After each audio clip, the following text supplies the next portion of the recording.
12 ते 20चा जे पाऊस येणार आहे म्हणजे 12 जून ते 20 जून याच्यामध्ये 100% भरून जाणार आहे आणि याच्यावर लोंढावून पाणी जाणार आहे म्हणून हा अंदाज लक्षात येतो। पण राज्यातल्या सर्व शेतकऱ्यांना सांगू इच्छितो, आज आहे 7 जून, 7, 8, 9 दररोज पाऊस वाढत जाणार आहे। पण 12 जून ते 20 जून हेवी रेन इन महाराष्ट्र म्हणजे महाराष्ट्र सगळीकडे मुसळधार पाऊस पडणार आहे 12 ते 20 म्हणून सर्व शेतकऱ्यांनी काय करायचं, शेतीचे काम आटपून घ्या।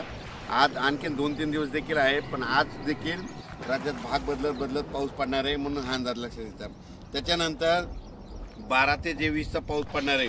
सगळ्यात जास्त पूर्व विदर्भ, पश्चिम विदर्भ, दक्षिण महाराष्ट्र, उत्तर महाराष्ट्र, कोकणपट्टी, खानदेश, मराठवाडा सगळीकडेच पडणार आहे।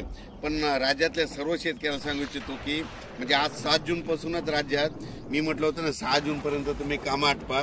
7 जून पासून म्हणजे आजपासून बघा दुपारी 3च्या नंतर राज्यात ठिकठिकाणी पाऊस सुरू होणार आहे। काल देखील खूप ठिकाणी पाऊस झाला, नाशिककडे झाला, पुण्याकडे झाला, दौंडकडे झाला, आज देखील पहाटे सोलापूरकडे खूप झाला। असाच पाऊस काय होणार, दररोज वाढत जाणार आहे। पण 12 ते 20चा मात्र राज्यात मुसळधार पाऊस पडणार आहे म्हणून हा अंदाज लक्षात घ्यायचा। ज्यांचे कोणाचे आणखीन थोडे कामं राहिलेले असेल तुम्ही 11 जून पर्यंत 11-12 पर्यंत कामं आटपून घ्या म्हणून हे अंदाज सगळ्यांना लक्षात घ्यायचा। आणि ज्यांच्या शेतामध्ये पेरणीसाठी ओल असं तर तुम्ही 12 तारखेपर्यंत पेरू शकता। सोयाबीन जर पेरली तर तुम्हाला सांगतो, सोयाबीन पेरल्याच्या नंतर 1 दिवस सोयाबीनला शांत झोप पाहिजे।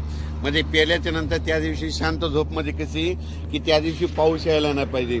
पाऊस जर पडला तर ती थापटून जाते म्हणून एक माहीत असं सांगितलं। पण राज्यात मात्र तुम्हाला सांगतो की 12 ते 20च्या दरम्यान मुसळधार पाऊस पडणार आहे। पण आज 7 जून पासून राज्यात भाग बदलत पाऊस सुरू होणार आहे म्हणून हा अंदाज लक्षात येतो।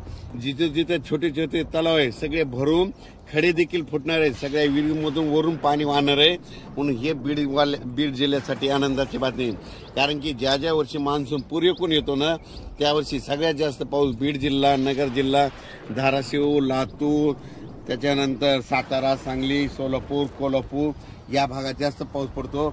आणि यावर्षी देखील पुरेपूरच मान्सून असल्यामुळं यावर्षी बीड जिल्ह्यात खूप पाऊस पडणार आहे म्हणून हा अंदाज लक्षात येतात। अचानक वातावरणात बदल झाला तर लगेच एक मेसेज दिला जाईल। धन्यवाद।